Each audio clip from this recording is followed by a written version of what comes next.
మా షాషాది Sasha function అయ్యేటప్పుడు necklace ఎత్తుకెళ్ళిపోయారమ్మా. ఇంట్లో పెట్టుంటే ఫంక్షన్ అవుతుంది. షాషాది కరెక్ట్గా చెప్పమ్మా.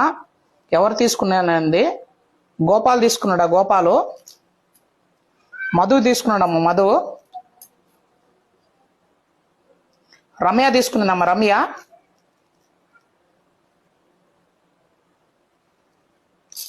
రమ్య మీద వస్తుంది. ఆల్రెడీ ఒక వీడియో చేశాను, దాంట్లో 3 పేర్లు వచ్చాయి. ఇది 2వ వీడియో, ఇది అప్లోడ్ చేయడానికి. అమ్మా గోపాల్ తీసుకున్నాడు అనుకుంటున్నా అమ్మా. అను తీసుకునిందమ్మా. అను తీసుకునిందే.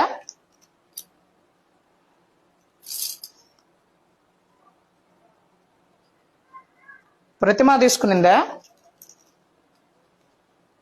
ప్రగతి తీసుకునిందమ్మా. ప్రగతి. అర్చన తీసుకునిందమ్మా. అర్చనానా?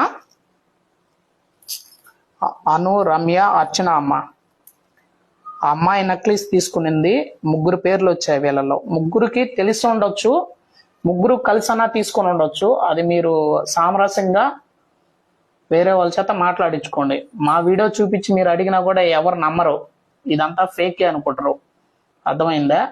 అది ఇంటి పేరు రాకుండా చేస్తున్నా కాబట్టి నాకు ఏమి ఇబ్బంది లేదు. ఇవన్నీ చేసేదానికంటే దేవాదాయ శాఖలో బంగారం, డబ్బు అవన్నీ పోయి ఉంటాయి. అవి చేయాలనే కోరికతో నేను ఇవి చేస్తున్నా అంతే. ఎందుకంటే మీ దగ్గర రూపాయి తీసుకోకుండా నేను ఎందుకు చేస్తున్నా అంటే అందుకే. దేవాదాయ శాఖలో బంగారం, డబ్బు పోతుంది కదా, అక్కడ చేయాలని నా కోరిక అనమాట.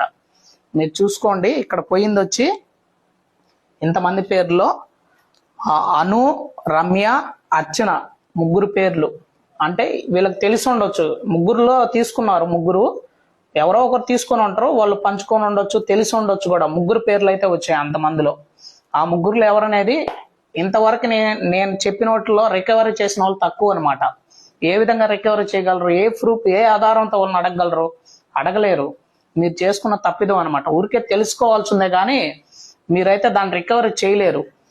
10 లక్షలు, 20 లక్షలు అయితే కేసు వేసి జైల్లో పెట్టుంటారు చూసారా. వాళ్ళని పట్టుకొని వాళ్ళ ముందుగా చేస్తే వాళ్ళ పేరు ఎవరనేది తెలిసిపోద్ది. అంత బడ్జెట్ అయితే మీరు చిన్నది ఏంటంటే మీ సంతృప్తి కోసం నేను చేస్తున్నా.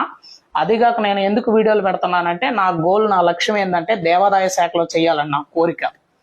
అక్కడ చేస్తే నాకు ధర్మానికి సేవ చేసినట్టుంటా. ధర్మ సేవ కోసం నేను చేస్తున్నా. ఓం నమో వెంకటేశాయ.